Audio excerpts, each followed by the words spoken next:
So I want to bring up a couple of things very quickly, especially for those that are a little behind. There are probably four people that are, I would say, considerably behind, and that's a problematic issue. Hebrew is not one of those things that you can really afford to get too far behind on. And now is we're going to do this week an introduction to verbs. And it's really a transitionary week for us as we move from nouns and prepositions and pronouns and adjectives and definitive article and all these things. Now we're going to move into verbs. And if you notice in our book goes from chapters 1 through 11, dealing with those things, nouns and prepositions and adjectives and pronouns and such. And then we start in chapter 12 all the way to the end of chapter 36 dealing with verbs. That should tell you something. There's a strong emphasis on verbs. And what this chapter is an introduction to that. I don't want you to try to memorize or know anything other than to get familiar with it. So in chapter 12, it's really a familiarization into what's to come. So don't feel like you have to, understand it all because you won't generally. But at least you'll get some degree of familiarity. But the significance I want to bring up here is that if you're behind, this is the time to catch up. Verbs are a different animal, and especially in Hebrew. And ultimately, you don't want to be try to grasping nouns or adjectives or construct chains while you're also trying to grasp the grammar associated with verbs. So this is a chance, this is the opportunity if you're behind to get caught up because trying to do the two at the same listen, I was when I first took Hebrew, I was behind. When we got into verbs, I was totally lost, totally lost because I was still trying to figure out what I was doing with nouns. I didn't get it. Well, when it finally clicked, I was able to catch up, but it was quite consuming. So my suggestion is if you're behind now, do everything you can to get caught up as soon as, at least as close as you can. I know there's some people a little behind, but there are others that are significantly behind. And I'm really concerned that as we move into verbs, that is just going to be exasperated. So take some time. If you got to do whatever you got to do and try to get caught up, it'll be so much easier to go ahead and uh, put the emphasis now, get caught up, because we're going to switch gears. And you don't want to be stuck in low gear while we're in high gear. So that's the thing that I want to mention to you. I want to talk a little bit about why verbs are so significant. And if you remember Exodus 3 and verse 14, God said to Moses, and he says, um, Ehi, Ashir Ehi. And you know the passage, I am who I am, but more literally is I will be who I will be. The phrase Ahi, Ashir Ahi can be understood to mean God is eternally present, fulfilling his promises and acting in history. See, language in Hebrew especially is movement focused or it's action based, where in other languages, especially English, English is more noun centered. In English, we build our sentence around things. You know, we start with the subject and we have an object, and the verb defines the relationship between the subject and the object. And so we tend in English to define things and categorize them around things or persons. God is love. It's more definitional. Faith is belief. The Lord is my shepherd. It's more definitional. Each statement sort of centers on the noun and not on the action of the verb. Of course, a little unfair here because God is uses a passive verb to be is or was. The Hebrew, though, is different. It's very verb centered, and most of the narrative passages will start with the verb, and it is more action oriented. It begins the sentences and then builds nouns from the verbs. Well, that's debatable, but expresses reality through action. So, for example, when you talk about Melkut, which is kingdom, comes from Malek, which is to reign, the verb to reign. Or the verb for writing, um, katuva. I think that's right. Yeah, katuva comes from the verb to write, katuv, excuse me, katev, and to write. And so in Hebrew, the identity of the verb flows from the action, and is something that is from what comes from what it does. And so when you think about when Moses met God at the burning bush, he asked his name and he asked his name, right? He asked what his name, what's your name? But God responds with a verb, ahia, I will be. It's not a philosophical statement of existence, but it's a promise and presence of action. He's saying, you will know who I am by what I do. Hebrews' verb-centered worldview really is emphasizing um, action determines who you are. And that makes sense when you think about it. It's not what you say, it's what you do. And God's essence is not some abstract being, but a living active presence who creates, who redeems, who leads, who judges, and saves. And so where English defines God, Hebrew displays God. Where English says God is, Hebrew says God does. And so, because Hebrew expresses life in the verbs, it shapes how we understand. Uh, our identity or the identity flows out of the action and not the other way around. Think of it this way: in English, the noun centers on what is, but in Hebrew, the verb centers on what does or what happens. The worldview for English is more around the noun, more analytical. It defines categories. Where in Hebrew, it's more relational. It describes action. In English, the reality is more things are. They're kind of static. It focuses on, who you are, what things are. But in Hebrew, it's much more dynamic in terms of actionable things that happen, things that occur. God is known in English by the title, but in Hebrew, God is known by his deeds. In English, faith is a sort of a conceptual belief or assent, where in Hebrew it is a living trust in obedience. English asks, "Who is God?" Where Hebrew answers, What does God do?" English theology tends to define who God is, where Hebrew theology focuses on what God does. And so, if the God of Scripture reveals himself through verbs, then we, as his image bearers, are called to live in verbs too. Our faith is not meant as some set of definitions of who we are, but what we do. God creates, we serve. God redeems, we forgive. God loves, we love. We're not just called to be believers, we're called to believe, and that is to act upon our belief. James 1:22, be doers of the word and not hearers only. So the real beauty of the Hebrew grammar in the verb kind of has its own life. The verbs are of Scripture move the story along. And so we find often in the beginning of narrative forms, especially, it begins with the verb, and it moves the action along and describes not just someone who they are, but what they do, because who they are is based on what they do. So God is not just I am; He is I will be. Not only the God who was, but the God who acts still today. So, as we kind of dive into these verbs, today's class is really more of an introductory perspective of what Hebrew verb looks like. And as I mentioned, the first 11 chapters of our book is based on this noun structure.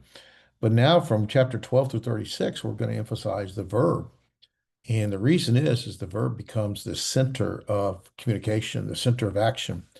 And so we want to spend much more time in the verb system. But it is unique from especially an English perspective. And so we're going to kind of go a little slow, especially to start. And this chapter is just introductory. It's a big picture thing.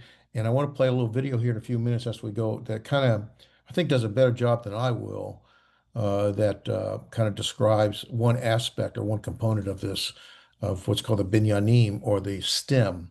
If you think of a tree, what does a tree have underneath the ground? Roots.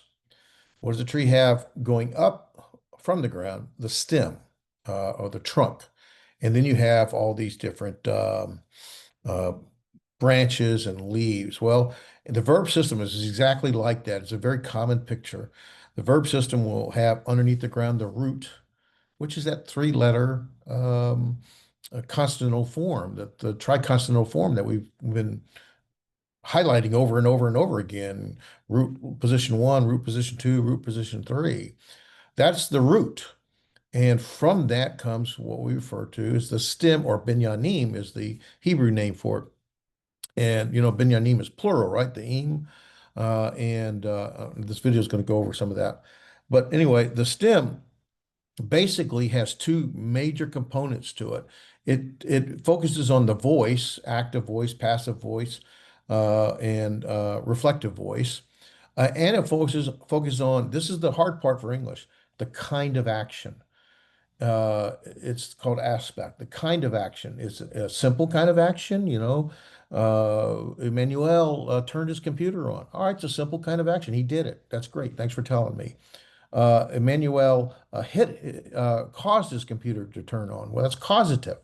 Emmanuel broke his computer. Well, that's more intensified. Or let's say hit his computer or slammed his computer. That would be more intensified. So the verb in Hebrew, as in some other languages, really is more focused on not just the voice, active, passive, reflective, but the kind of action. Greek is the same way. It focuses on aspect, the kind of action that's occurring. We don't really do that much in English. And so it's a little bit different for us to get used to. And so today will be an introduction to that. We're going to focus on what's called the call or cal, and we're going to spend the rest of this semester on that one stem for the most part. And then we'll get to the other stems. So we're going to look at what chapter, the next few chapters or the rest of the book is going to cover, but don't overwhelm yourself. We're going to focus on the very first one the rest of this semester. And then we're going to look at what's considered a strong verb versus a weak verb. Well, a strong verb just means it's triconsonantal consonants. Its form they're not weak. There's no hey, there's no yo, there's no noon.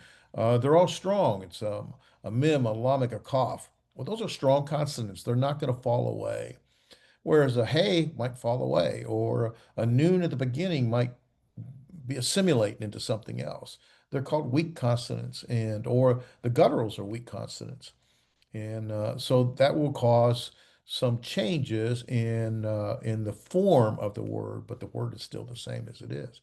So today's an overview, and I want you to get a feel for that. But I want to emphasize that if you're behind, this is the week to do as much as you can to get caught up, because you don't want to be behind and still working nouns while we're jumping into verbs. They're totally different.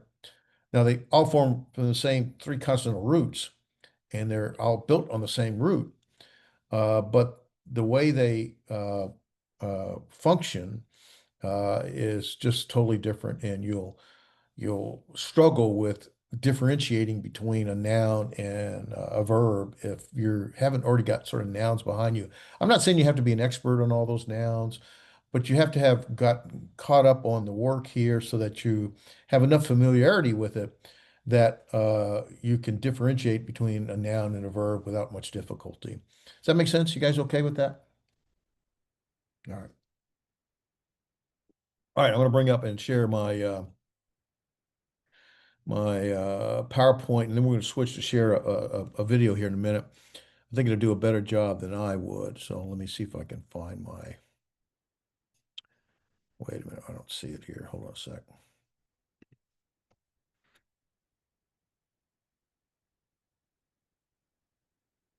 Oh yeah, okay. That's that. There we go. Okay, I think that'll do it. All right, so get over here. So like I said, we're going to go to chapter 12. You can follow the book if you like. There's a lot of good detail. I don't know how much of that I'm going to touch on or not. I don't know. Playing it by ear. So introduction to verbs. What we want to do in this chapter, let me get this right from current. There we go. In this chapter is we'll talk about the Hebrew root. Now we've already looked at this triconsonantal right over and over. How many times have I done this? One, two, three. That's one, two, three. Triconsonantal root. Yes, there are biconsonantal ones, one and two, but predominantly it's a triconsonantal root system. And that's so important. If you can grasp that, you are well on your way to being able to recognize words and see how things have changed in order to how they function. Now, in English, a verb basically connects a subject and a object. You know, Ben is holding Marcus. Well, Ben is the subject, Marcus is the object. Holding is saying the relationship between the two. Um, and in order for the person or the number or the gender to apply, it's in the subject. You have to add something to the verb in English. And I think in Spanish, it's much like the Greek and the Hebrew. I think I'm not an expert in that by any means. But here, the verb embeds within it the person, the number, and the gender. So embedded with the verb is already first person, second person, third person, singular or plural, or masculine, feminine, or common. Or it's already embedded in the verb. And so we're going to talk about the verbal person, the verbal gender, and the verbal number. And we're going to focus on Hebrew stems. And this is where I'm going to play a video when we get there. Like I said, if you think about a tree, you have the root system underneath the ground, and that's our roots. Well, roots. You have the stem of a tree. That's the stem. And there are 7 main stems. We're going to focus on one, but we're going to learn all 7 as we go through the book. And then you have all the branches and all that kind of stuff. Those are called the conjugations. And we're going to get to that in a minute. So the roots you kind of already know. The stems we're going to learn now or get a familiarity with it. And then we're going to learn as we go the various conjugations. And ultimately, you know, the stem and the conjugation work together. You cannot have one without the other. So, you know, but we need to be able to understand what they do and what the difference is between them. And we're talking about how to identify what's a strong verb and what a weak verb is. Basically, if you have a and this is how the book is going to be set up. So the book's going to start up. We're going to learn what's called the Cal stem, okay, or it's Cal Binyamin, and that's the first one. And we're going to stay in that for the rest of this semester, the next few weeks. But within that, we might have a strong. We'll learn the strong verb form first, and after we learn the strong, then we'll learn the weak form. It's the same verb, but this has maybe a guttural, and this does not. So because the guttural or some other, maybe a biconsonantal or a yod or a noon, those things will make that verb weak, meaning it might change, and it will change. Or strong, those strong consonantal forms, if it's strong, they won't change. If it's weak, something might change. It might assimilate. That's the difference. It's the same verb, but it's got weak consonants, you know. So that's kind of what we're going to touch on. So we're going to learn how to identify difference between strong and weak. If you look in your chapters, chapter 13, we start in cal, strong verbs. Chapter 14, we stay in the cal, we start with cal perfect. Explain that in a minute. And then strong verbs. And the chapter 14 is cal perfect weak verbs. So we just kind of follow that pattern all the way through. So we're going to stay with the cal stem right here for the rest of this semester. But then we're going to look at the various conjugations, perfect, imperfect, imperfective, perfective, and so forth.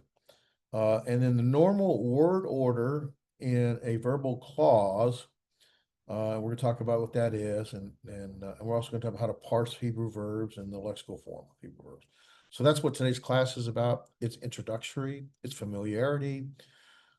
Uh, there's really nothing you have to like know. I don't want you to memorize all this stuff because it's way too much. But it's to give you an idea of where we're going. And my concern is if you're not already sort of caught up or at least close, you could be in real big trouble. So I want you to get caught up as much as you're able to do. Okay. All right. So let's start with roots. Over and over, I have given, come on, stop that.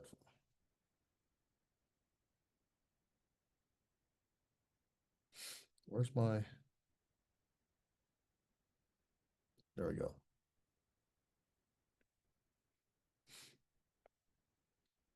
Over and over, I have drawn these little boxes because I want us from the very beginning get familiar with position one, position two, position three. That is the root. And the root in of itself carries a basic meaning, but until you put it in this context, it has no meaning. I mean, it has a meaning, but it really cannot apply the meaning until you put it in this context. If you go to a dictionary, I don't care if it's a Spanish dictionary, English dictionary, it doesn't matter. You'll find words with multiple definitions. Some of them be completely different. Well, that word has those different meanings, but only in its context. And so similar here, the root position one is the mem, root position here is the lamed, root position here is the cough, final cough. And when we put uh, uh, context to it and we put vowel pointers to it, here we have the vowel, the seglet, and so we get the mel stop that, melech, meaning king. And so, well, stop that. I'm having problems. Come on, give me my trying to get my writing tool here to show up. And instead I'm having, there we go. There we go. Okay. So we get king, meaning melech, and notice we keep using the same root consonants for queen. Now it's melka for queen. For kingdom, melkut for kingdom. For dominion, mamlaka, dominion, the same root words right there. And here for kingship, maluka, and we use the same. There's our cough right here, a lamed and a mem. And then we get to the verb form. And the verbs, same root forms, the same mem, the same lamed, the same cough. But we change the vowel structure and a few other things later on. And we get malak or melek, depending on how you want to pronounce it, to reign. Now it's the verb. And so we see what's interesting is you can have, well, let's say that's uh,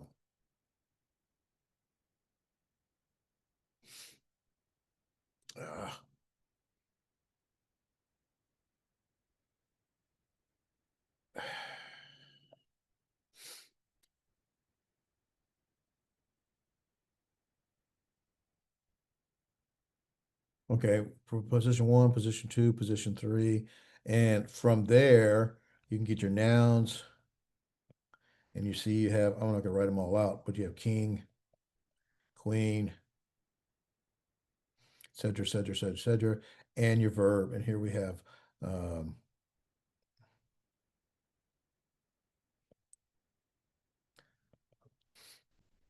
malek or malak, however you want to pronounce it. Malek is how I understand it.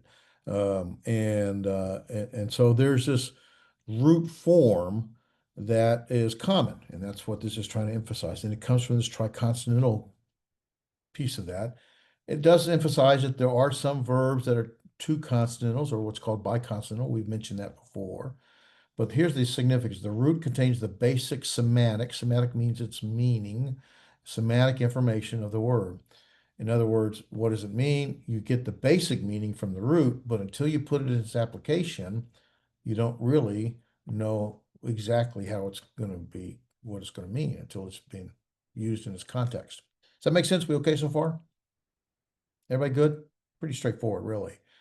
Um, and this is one of the things that really makes Hebrew much easier than other languages. Once you sort of get this and you sort of get used to the vocabulary, reading from right to left and all that kind of stuff, once you sort of get this and you start to find, oh, I just need to find these three. And then I can see what they put before it, what they put after it, what they put in between it. That will help you to figure out, oh, how's it being used? And so once you begin to recognize this consonantal root system, it does make it easier to grasp whatever's happening in the syntax there. So embedded in the verb is person, gender, and number. We know person. Everybody does this all the time. First person, I, singular, we, plural. Second person is going to be you, singular, you, plural in English. Makes it a little confusing. Third person, he, she, it, or they. He, she, it, singular, or they in plural. Gender in Hebrew is can be masculine, feminine, but also common. In other words, there's no gender associated. Right? We'll have a first person common, a first plural common, and a first singular common. And basically, it's I is not a masculine or feminine. We is not a masculine or feminine. It's just common. That's what this means. Okay. Number, we're used to that singular or one person or thing, and plurals multiple kind of thing. And of course, they also have the dual, but we won't see much dual henceforth as some. But anyway, dual is more associated with the nouns than it is with the verbs. So I don't even know if there is a dual for a verb. I don't even know if there is or not. I know it is for noun. And so here's where I want to. Here's where we're going to go. Here's the most important thing to know here. The verb, there are seven basic ones. There's some others, but the real basic, most used are called the stems, and there are seven of those. And we're going to focus. What you want to understand is there's verbal action and verbal voice. The action is either simple, causative, or tensified. That's the three. The voice is either active, passive, or reflective, and we'll go through all that here. But here are the seven: call, nifal, hipfil, hopefal, pl, pual, and hipfael. And we're going to spend the rest of this semester right here. Okay, and basically this is the call, and it is the foundation to everything. All the rest of these, the nipfall, the hipfall, the hopefall, PL, pual, and hipfile, all build off the call. It's the building block, it's the foundation. So if you get this down, the rest of the stuff is, oh, I just see how that call changed to function the nipfall. And the only thing the nipfall does is basically the call is going to tell us a certain kind of action. In this case, it's going to be a simple action. And the nipfall is going to also be a simple action. But the difference is this call is active voice and the nipfall is passive voice. That'll be the difference. That's it. So you take the verb, let's say melech, and that is going to be that is the cow, call cow, which means it's going to be simple action, active voice.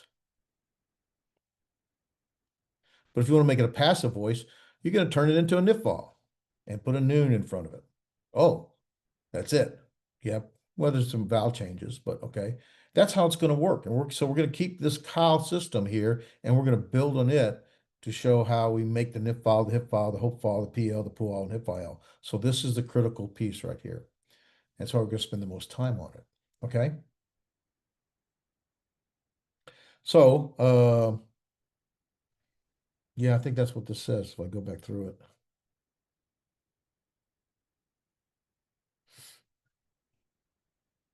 There we go. So in the cow, you see it's unaugmented, right? It's just going to be there's no augment to it. Here we add an augment, we change a vowel, we make the nip file. Here we add an augment, we change a vowel, we make a hip fill. Here we add an augment, we change a vowel, make the hope file. Here we actually change the vowel structure, the vowel system here, the PL. Here the vowel system is changed, the PUL. Here we add some augments, change the vowels, and make it hip file. And that's basically here. The prefix is the noon, the prefix is the here a K, the prefix is kamete, We have a Herrick Saray pattern here, the Kibitz Potok pattern here, and this prefix with the Herrick and the uh, uh, Tav, why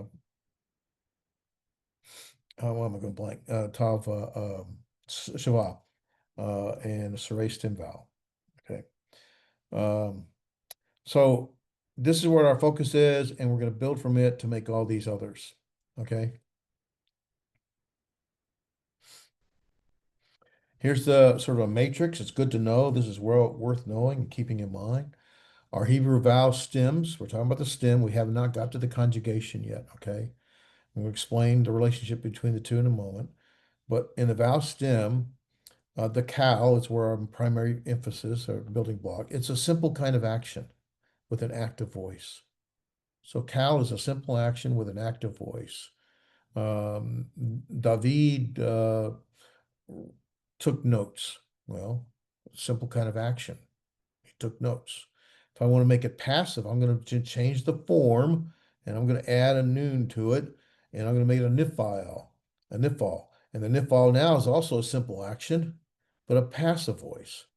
Well, David was, well, I don't know how to make that.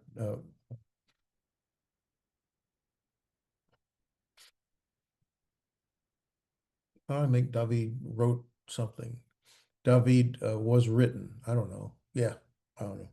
Anyway, you're going to make it passive.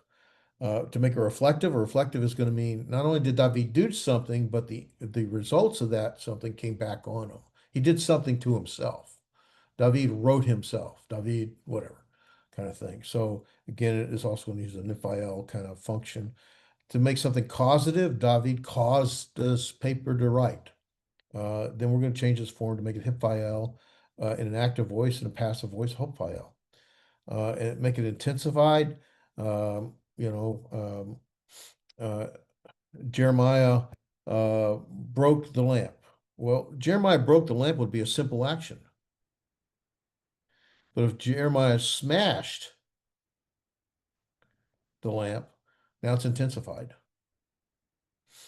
And so we put it in a PL form, in an active voice, and a PUL. The lamp was smashed, destroyed, obliterated. Then it would be passive voice in a PUL form. And to make it reflective, we use the hip IL kind of thing. So that's basically how these verb forms,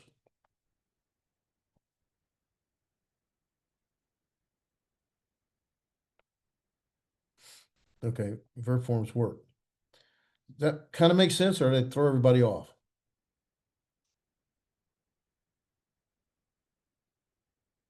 All right. Is Okay. it So important? Is it I'm sorry. important? Is it important to memorize this or not that No, much? not today, because Okay, the only thing you're going to learn next is this. So you're going to okay, learn that and that for the cow. And you'll okay, see the rest of these as we move forward. But okay, it's good to be familiar with the fact that all verbs have either a simple action, a causative action, or intensified action. And they're either active voice, passive voice, or reflective voice. So it's good to understand that relationship. But we're going to focus on this cow, simple action, active voice. That's the first thing we're going to do. And it'll be later before we actually take that simple action to passive voice and then a reflective voice, and then later causative and both active and simple and on down the line. So right now, I would only know that the fact that a verb in its stem, that's what the cow does. The cow does. That's what the nipal does. That's what the hipfile, PL, pual, hipfile. That's what they do. They define the kind of action that's a going. Remember, we said a verb in Hebrew is action focused. And so it's more about the kind of action that's ongoing. And that is the greatest emphasis on not only the kind, but the voice, whether it's active, passive, or reflective. And so that's what you really want to grasp here more than anything else. Um, and so here's an example, and then I'm going to play a video here. In the cow verbal stem, and so you'd have this word here is shama, and it means he heard. You take the same word shama and you make some changes. You add a prefix to it, right? We've done prefixes and suffixes before. You add a prefix to it and you change what's called the stem vowel. The stem vowel is always the root. Okay, let me do it this one, two, three. One, two, three. This vowel right here, whatever it is, that's the stem vowel. That's key to know because the stem vowel will be significant in recognizing what kind of action is occurring. So here we have, do a little cleanup.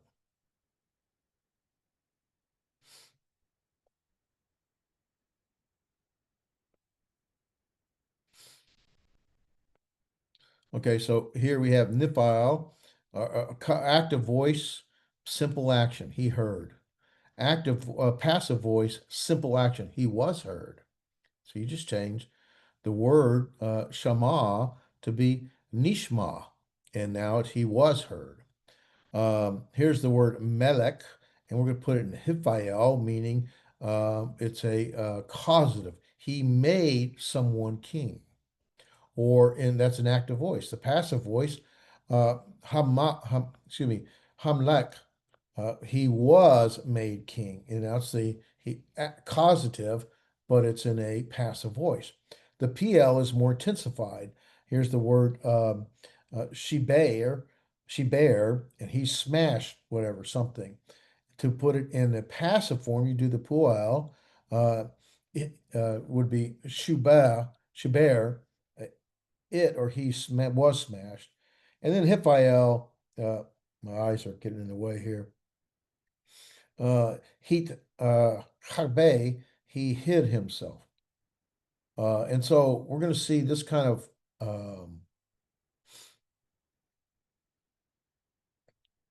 modifications to the root in order to express the kind of action and the type of voice.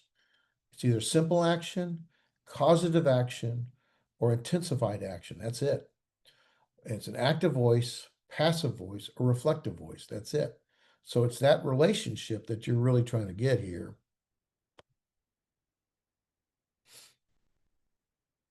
It's this relationship here, this matrix becomes really important to recognize active, passive, reflective, simple, causative, or intensive. This is the stem that reflects simple action. This is the stems that reflect causative action. These are the stems that reflect intensive action. These reflect active voice. These reflect passive voice. These reflect reflective voice. That's what you really want to just be able to understand and recognize. And here's kind of an example of that. Okay, I think now I want to go ahead and before I move to conjugations, I want to play a video. I'm going to shorten the video. I did put the video this morning in the flip class. I don't know if you guys are looking at the flip class.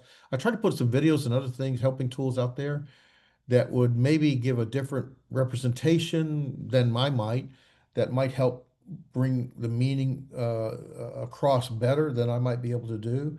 So I'm going to stop share here and change my share screen to a video. Brother Dave, Yes, sir. the middle in the root, the three consonants. So the Yeah. middle one is called the stem syllable, you say? No, so the second root consonants is where you find the stem vowel. Stem STEM, vowel. the stem vowel. Stem vowel, Okay. remember, we're talking about the binyanims, the stems, right? The cow, the nif vowel, the hip vowel, hope vowel, puel, PL, puel, and hip IL. Those are stems. Those are binyanims. Um, so the vowel associated with that stem is found in the second root uh, uh, consonant, and that's called the stem vowel. That's what that is. Okay. All right, you'll see that more as we go. Let me see if I can bring up this video here. I think it has a pretty good explanation if I can get to it. Let me see. I gotta go share screen again, and I go here. Should be, I believe, here. Okay, got that. Okay. I want to see if I can do. Now I'm starting somewhat in the middle, not in the middle, but about a little bit in. I don't want to play the whole thing. You can watch the whole thing. He's going to talk about what he's doing. You see, here's the root. Can you see my little arrow moving? Okay. So here's the root, the ayin, the cough, and the resh. That's the root. And so you see the root right here. There's the ayin, the cough, and the resh. So it And can there's, be a bit confusing at first. oh, stop. I didn't So mean. there's Okay. So he's starting with a word that has a prefix to it and some suffix to it. And this is the what he's going to focus on is this cow. This is a cow im- imperfect second masculine plural, first common object. So I don't care about all that. What I want to focus on is he's going to talk about this cow, the stem, also called binyanim or binyan. And this word, Zion, Kaf, Resh, really has a meaning to remember. And so in this particular form, the cow imperfect, second masculine plural, with the first common object, that's the first common object here. You all, you plural, will remember me. That's the me here. You've seen that before. You will remember me. That's so he's starting with this. He kind of builds up to it. I'm skipping over that because what I want to do is he's going to talk about this cow, this binyan, as it relates to this root.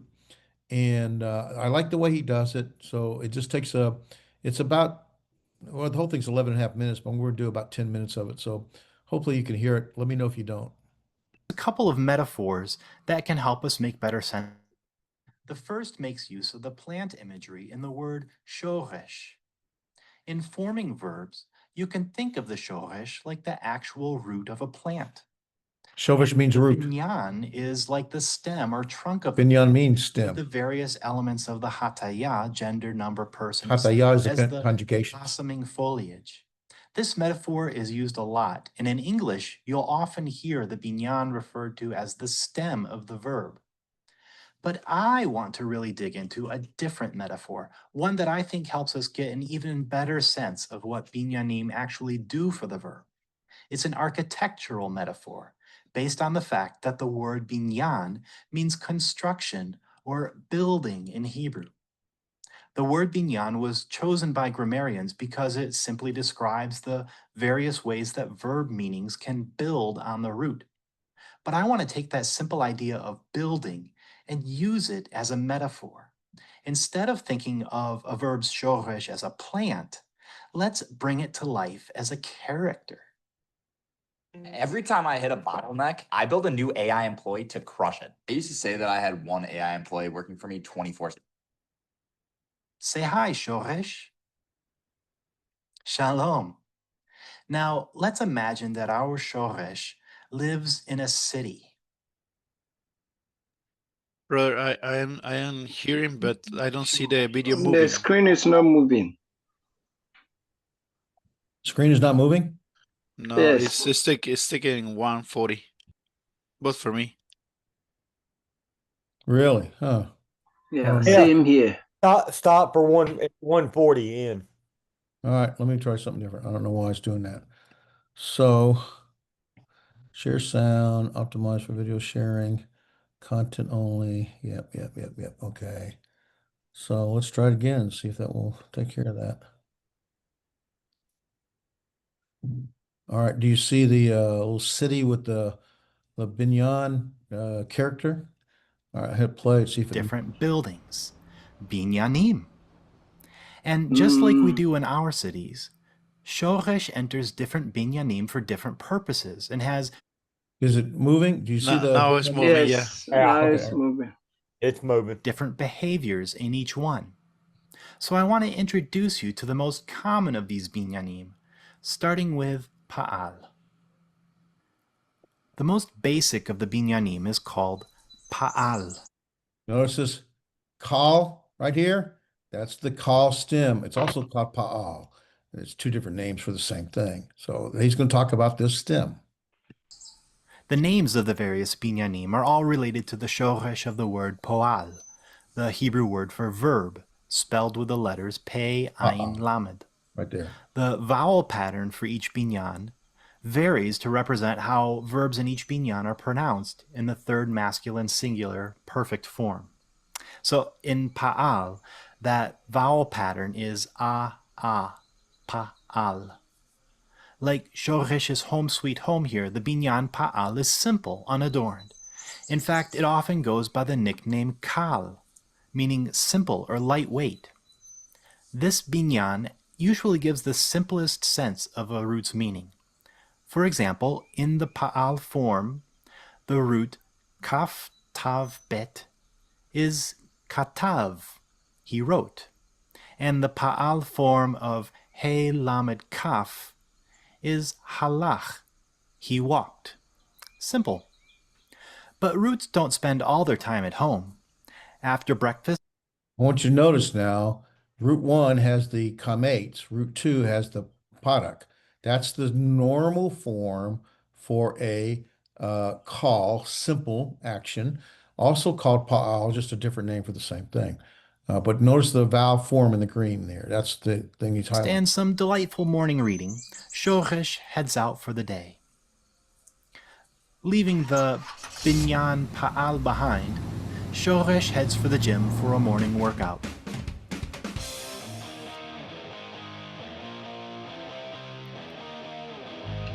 In the PL gym, Shoresh does a high-intensity workout with lots of reps. That's because verbs in PL form are more intense than their Pa'al counterparts, or their repeated actions. The vowel pattern in PL is a hirik after the first consonant, and a dagesh chazak in the middle root consonant. This is where it's a bit unfortunate that the Hebrew names of the binyanim use the shoresh pe ayin lamed, because as a guttural letter, ayin can't be doubled with a dagesh. But I usually write it with one anyway, don't tell anyone, because that doubled middle radical is the real telltale sign of the PL binyan. So here's a couple examples. Shavar in Pa'al means he broke, but in PL, Shibar, hear that doubled bet? Shibar means he shattered. It's intensified. Shalach in Pa'al is he sent. But Shilach is he sent away. Safar in Pa'al is he counted. But in Piel, Sipar is he recounted or told or narrated. It's a repetition of the action.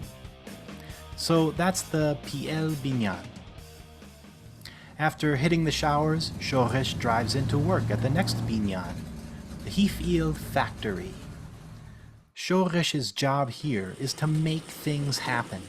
If Pa'al is the simple form and PL is intensified, Hifil is the causative binyan. The recognizable form of Hifil in the perfect third masculine singular is a prefixed he with a hirik, and the hirik malay between the second and third root letters. Here are a couple examples of how a shoresh causes things to happen inside the Hifil factory. Lavash in the kal is simply he wore something. But in Hifil it becomes hilbish, he caused to wear, or in other words, he dressed. Malach in the kal binyan is he ruled. But in Hifil, it's himlik, he caused to rule, or he crowned someone. That's the causative function of the Hifil binyan.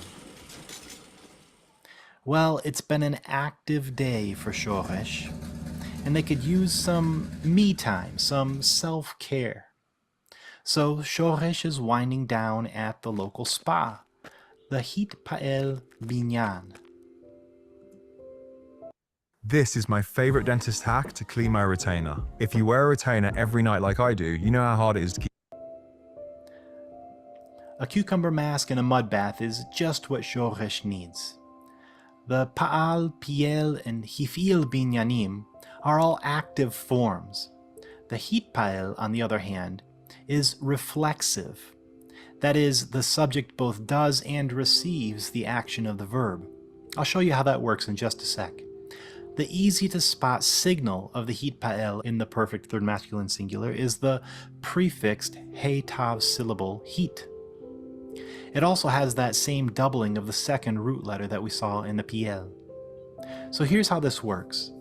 In the Hitpael, you generally do things to or for yourself. In the PL, Hillel means he praised. But in Hitpael, that action comes back to the subject and you get Hithalel. He praised himself, that is, he boasted. Get it? Here's another one. In Hifil, Hechazik means he caused to be strong or he strengthened. But in Hitpael, Hitchazak is he strengthened himself. Okay, now this one's a bit different. Remember how in the Kal, halach was he walked? Well, in the Hitpael, Hithalech would be he walked himself. But it usually has the sense of walking back and forth. That is, he walked around or he paced. Sometimes Hitpael verbs can have that kind of back and forth quality. Now there are other buildings in this city, a handful of other binyanim that we haven't yet explored. But that's probably enough of an introduction to give you a sense of how the different binyanim nuance the basic meaning of a verb's shoresh. We've looked at pa'al, piel, and hif'il, the active binyanim, which express the simple, intensive, and causative expressions of a shoresh. Now notice all he did is he kept the same roots in the vowel system here for the simple active and the kal, modified that for the nifael, also simple action. Well, no, this is not past. This is, I can't, hold on a minute, I got this in my way. For the intensified action and the PL, and notice that the dagesh and the first root vowel would be the hirik and the second is the sere. This is called the We've stem also vowel. looked at the reflexive. And then same root, but we just add a prefix to it for the causative, and the stem vowel is a hirik yod. And so that's the active voice, simple, intensive, and causative. And now he's going to do the reflective. Hitpael binyan, which is grammatically speaking also an intensive form. Note that doubled middle root letter. Now each category also has a related passive binyan, in which the action of the verb is done to the subject. In English, we use the to be verb to express passive forms. The note was written, the glass was smashed, or the queen was crowned. In Hebrew, that passive sense is embedded in the form of the verb itself, in three passive binyanim, called nif'al, pu'al, and hof'al. So these are the 7 most common binyanim, though there are a few others that pop up from time to time. Well, I hope you've enjoyed this introduction to the binyanim. Check out other tutorials on my channel, and please subscribe and leave feedback. But remember, if you want to get the most out of your Hebrew learning, ehavu et ha'ivrit shelachem. Love your Hebrew.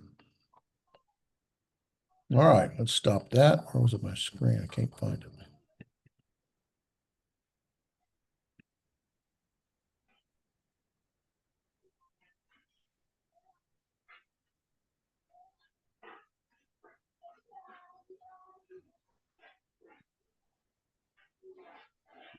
Okay. I guess I'm not sharing screen anymore, am I? I think it's just us. All right, let me go back to the, that kind of help you give a sense. Now, we're used to, and what he did is he went from the typical root, trunk, or stem, and the tree kind of a metaphor to explain the stems or the binyanim. Binyanim meaning building, and kal meaning simple, and those are the stems. So he kind of gave an architectural perspective of it and how it works. It's the same thing, but it's a little bit more, I think, relatable. So I kind of thought it might help. Hopefully, I don't know if it does or not, but For me, brother, for me, Yeah. it helps to recognize some patterns, like you say, Kamet's Patak and Yeah. Hirik Sere and the heat part at the beginning. yeah, there's and that's one of the keys I really try to want to emphasize. That's why I put so much emphasis on these triconsonant root perspective. because once you sort of recognize that, and then you start to see patterns, especially in the verb system with the vowel systems, the cow, the simple active voice, simple kind of action, active voice, is almost always going to have a comates and a podic in the second, comates in the first root position, and podic in the second root position. And that is going to tell you that, oh, that's the cow. That's the also called the pa'al. And that is the simple kind of action, active voice. And then if you want it to be passive, well, then you'll put the prefix, the noon to it, and you'll change the stem vowel, I think, to a hear yod, if I remember right. I don't have to look at it. And so being able to recognize those patterns will make a tremendous difference and make this much, much easier as we go. And that's why I say, really, I've told people over and over, Hebrew is really easier than Greek in many ways because it's very consistent once you see the pattern and you see the same patterns over and over again. You just have to find the roots and then see what's changed from the cow because the cow is your foundation that you're built from. And that's why we're going to spend time here. Let me go ahead and start the screen back. Any other thoughts or questions before we move on? Share screen. Where's that at? So Dave, so Yeah. you call it, is it Hithpael? Hithpael? Raphael? So that is always, it says it's reflective, but that is always related to something that someone is doing to themselves, correct? Yeah, the action that's occurring, whatever action that is, the subject is doing the action, but the impact of the action comes back upon that person. Uh, you know, Basically, effectively, maybe intentionally, maybe not intentionally, the action comes back on the person. So he's doing it to himself. Yes. Okay. Okay. All right. So that's kind of a sort of a broad view of the stem function, the binyanim. You need to know both those words. You read some places they talk about binyanim. Yanim is plural, right? Binyanim is a stem. And so if we have our tree root and we have our stem, this is the stem. And then you have the branches. Well, the stem is what we're talking about here. These are the various stems. But we're also going to have these branches, and they work with the stems. So when we look at the branches, no matter what stem, let's say our stem is, so my root, and I have my stem, let's say it's a cow stem. And I have my branches. Well, one branch might be a perfective. Another branch might be imperfective. Another one might be imperative, and on down the line. Well, let's change the stem from a cow to PL. Same thing. Still have a perfective, imperfective, imperfect, and other conjugations, other branches to it. So the stem becomes basically the trunk or the root or the base in which we add or we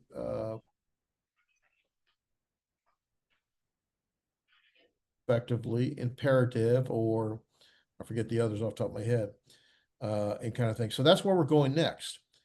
The major piece are the stems.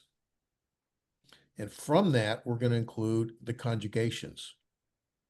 And any conjugation, not any, but most stems can have any of these conjugations. And that's what we're going to go to next. So there are 6 main conjugations. There's some others in Biblical Hebrew. Each conjugation has a different verbal function, right? So one's called the perfect or perfective. That is where we're going to start. And it's also called the suffix conjugation because when we have consonantal root position 1, consonantal root position 2, consonantal root position 3, the suffix will be added to reflect this perfective function. And that means one of 2 main finite verbal conjugations in Hebrew, and it's used for completed actions. The 2 main are perfective and imperfective. It's used for completed actions in the past, present, or future. Typically in English, though, it's hard for us to express a completed action in either the present or the future. Most times we translate it in the past, but it can function a completed action in the present or completed action in the future. And as we go more into that, you'll see it. But it is expressing a completed action where the other main, these are the two main ones, perfective and imperfective, will express an incomplete action, something that's ongoing. It's not done. Jesus said on the cross, it is finished. It's completed action in the present, but having implications for the future. An incomplete action is going to be something that's ongoing, and it could be ongoing in the past, it could be ongoing in the present, it could be ongoing in the future. And then we have some others we'll get to later. Imperatives, you're familiar with an imperative. It's a direct command, or it could be a permission, request permission to do something, communicate a request. And it only occurs in the second person, right? You do. You're not going to command yourself. There's another way to do that, but which we won't get to here. We'll touch on that later. But you're going to command someone else. You do this, go, make disciples, and kind of thing. So then there's a verbal noun. We have verbal nouns in English, and they're called infinitives. Well, that's what they're here. They're infinitives. And all that is to something, to study, to eat, to die, to love, to hate, to whatever, right? When you put the to, it becomes an infinitive. And it's a verb that has a noun characteristic to it. And we'll see that when we get there. But that's the same in English, just we don't normally deal a lot with it or think about it much. It's just kind of commonplace. So you have an infinitive in the construct form. Remember, we have our construct chain and our absolute, and you can have the infinitive in the absolute form. And typically it functions adverbally in the absolute form, and it highlights the verbal kind of action. And then we have what's called the participle. We have those in English, and it's a verbal adjective. It's a verb that has an adjectival function. Remember adjectives, they could function to give, generally it's going to modify a verb, but it can modify a phrase, say a prepositional phrase and other things. But basically it's just giving definition or qualification to a noun. It could give more information about a verbal function. It might say when something occurs after they went to the house. Well, that would be the after function would come from the participle. All those kind of things. It can function attributively, predicatively, substantively, just like an adjective does. We did adjectives. So we're just going to see how that works with a verb. So these are the 6 main conjugations. And so if you have a cow, you can have any one of those 6 conjugations to it. 1, 2, 3, 4, 5, 6. When you go move to the nip-il, you can have any of those 6 conjugations to it. Because the nip-il could be a simple kind of action with a passive voice, but it can be a perfective completed action, or an imperfective incompleted action, or an imperative, or an infinite construct, an infinite absolute, or participle. And that's basically what how the sort of structure works. So the stem or the binyanim will work in conjunction with the conjugation. How about that? In conjunction with the conjugation, not congregation, conjugation. That was my stupid joke. So, okay, everybody's done Hey, laughing. Dave. Yeah, I had a quick question. As sure. someone who's taken Greek with you, a lot of these look very familiar. Off Yeah. the top of your head, is there anything that might strike you as different than the Greek language? Yeah. Perfect, Good imperfect, question. imperative. Yeah, good question. So when And we I'm think sure we'll study perfect, it, but we think about the perfect and the imperfect, especially in Greek, we have the perfect. I'm so used to conjugation now. I can't think. Perfect tense, And right? In Greek, you have verb tenses: perfect, imperfect, imperative, etc., etc. These are not really the same. They're similar, okay? But in Hebrew, it's perfective kind of conjugation referring to a completed action. In Greek, the perfect tense is a completed action that has ongoing results. That's not the same as a completed action, Mhm. past, present, or future. It's similar, but it's not. In Greek, you have the imperfect tense where there's uh,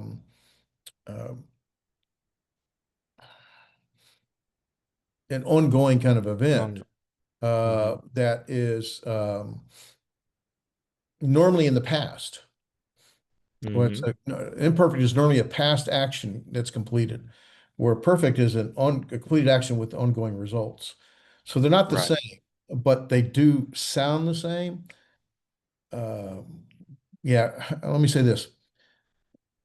Imp, here's how I do this because this confused me too. I think of this imperfective and this perfective, so that I don't Right. confuse it with the Greek perfect tense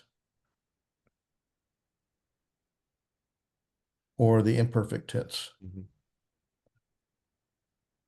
And luckily, I think you taught us well. So, I can, as we go along, probably distinguish, Yeah, I think fairly easily.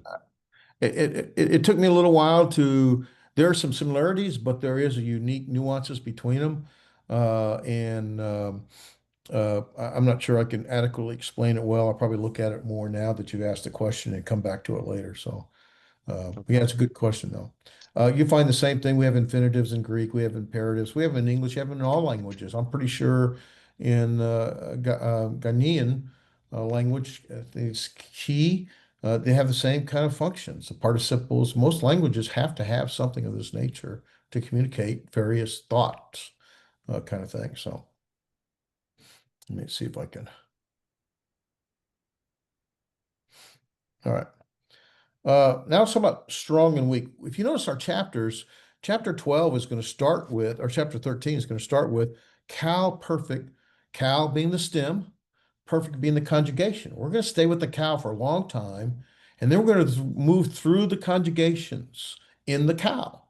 So we'll get the perfect, the imperfect, the imperative, the infinitive, and so forth, and the participle. We'll get through all of those before we ever get out of cow. But we're also going to look in each case, cow perfect strong verbs, right? Strong verb is going to have basically its consonantal root is going to be consonants that are strong. They're not subject to falling away. Melek,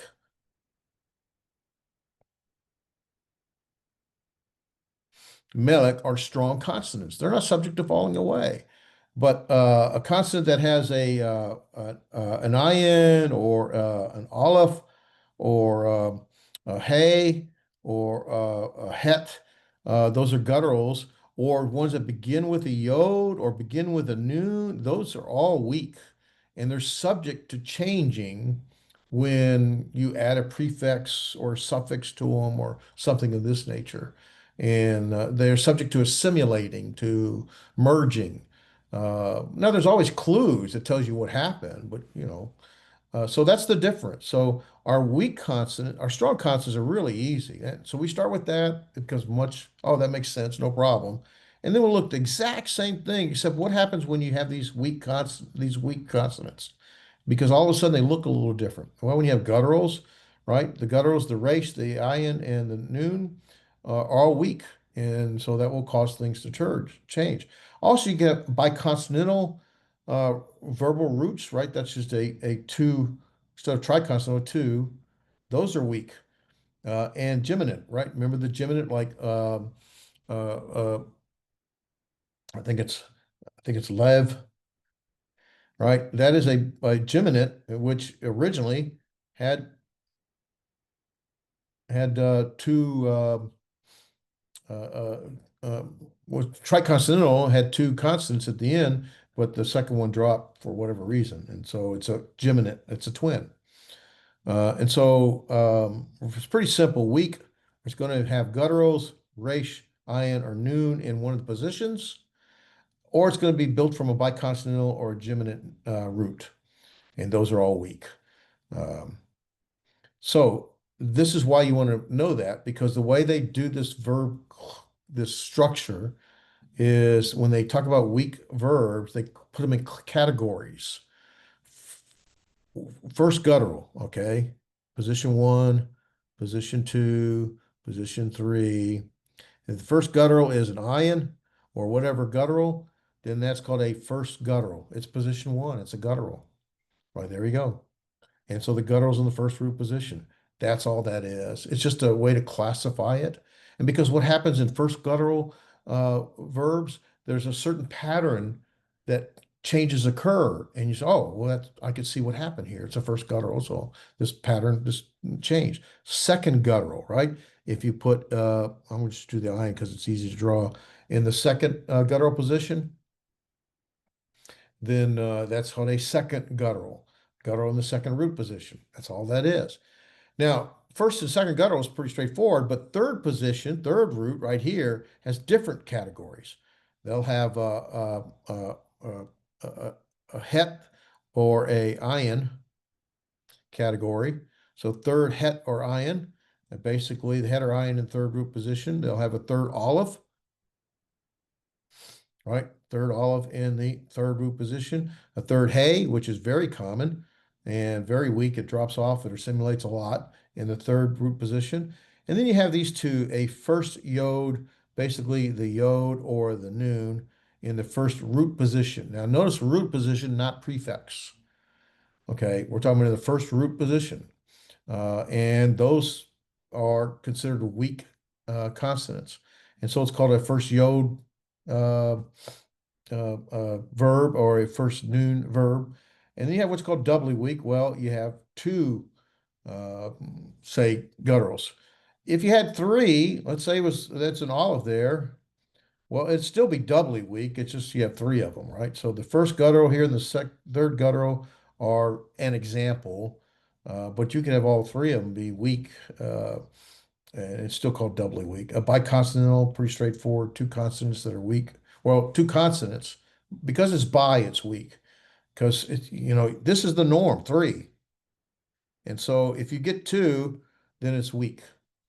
And the geminant, of course, with the twin, it's called the identical second, third consonants. That's called a weak consonant, a weak verb as well. So they're going to put them in these classifications. So when we go to the chapter that talks about weak verbs, this is the classification they'll be looking at. First guttural, it's the first guttural position. It's the second guttural position. It's the third guttural position. All that is a structure for you to say, oh, that third root position has a guttural in it. So it's a third, what? A third olive or a third hay or a third het or ion? Well, if it's a third het or ion, you'll see certain pattern changes versus a third olive, different pattern changes. And that's why they're classified that way. So all this is really doing is sort of giving you that framework. So you could put things in, I like to put things in buckets. Bucket one, bucket two, bucket three. This fits here, that fits there. No, don't put it here, it goes over here. And that's what this does for us. It puts things in the right bucket. Any thoughts or questions? Okay. All right, so here's the other thing.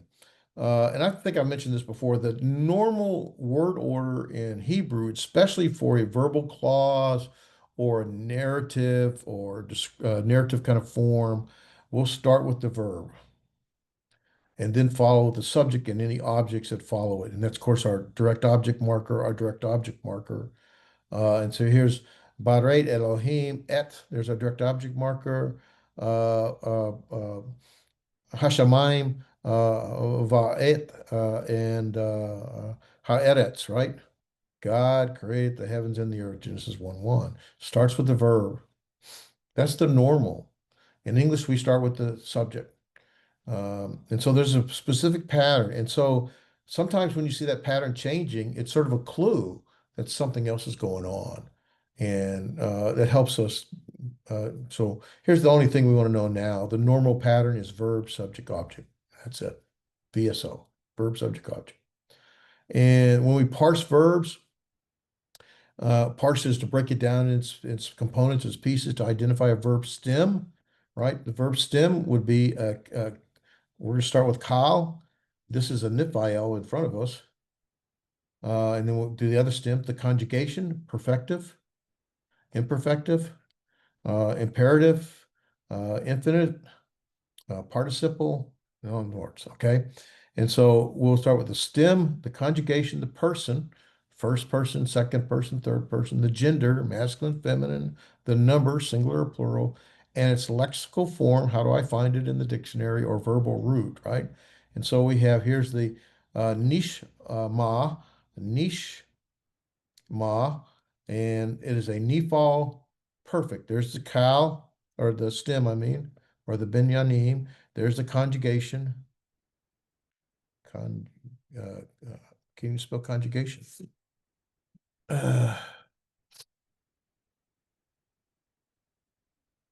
J, yeah. There's the third person, or the person, gender, and number, and it's from its lexical form, the shamar. Notice the lexical form is with the shamar, and here you see the vowels there. That it comes from the cow, right? That's the cow because it has this comates and potic right there. That is the lexical form. That's how you look it up.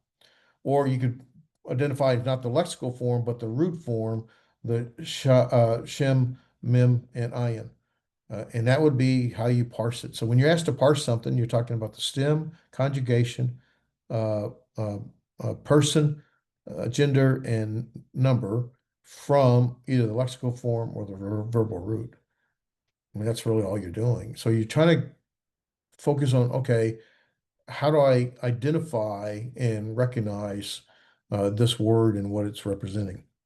And that's really it, guys. Hopefully, that's not too overwhelming because basically, as we move from a noun structure to a verbal system, the emphasis is going to be on understanding how the verb has the kind of action it is, its aspect, its kind of action, and the voice.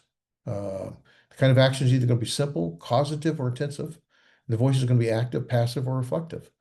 And those stems tell you the kind of action. And then the conjugation tell you what's happening in that action. It's something that's completed. It's something that's ongoing. It's something that is a command or request.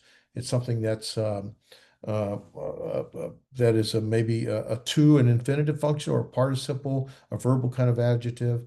And so that's what the conjugation stem relationship does. The stem will tell you the kind of action in the voice, where the conjugation will tell you what is happening. It's completed, it's incomplete, it's ongoing, it's whatever kind of stuff.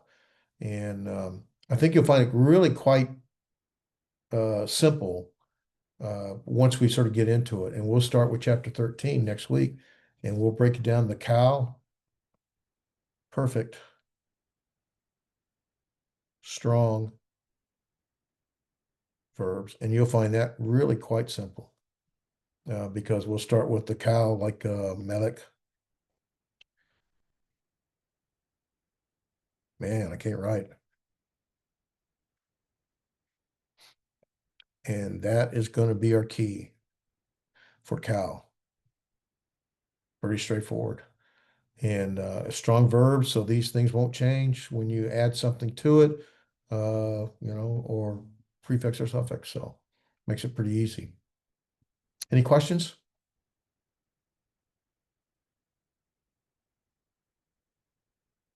All right, well, let me stop share and say thank you very much. Again, I'll mention if you are behind, this is the time to do as much as you can to catch up. I know some of you have sent me notes saying that, hey, you're getting there, you're almost caught up. And we're working with some of you, and we'll keep doing that. But as much as you can catch up this week, the better off you'll be as we sort of change. We're going to move into high gear.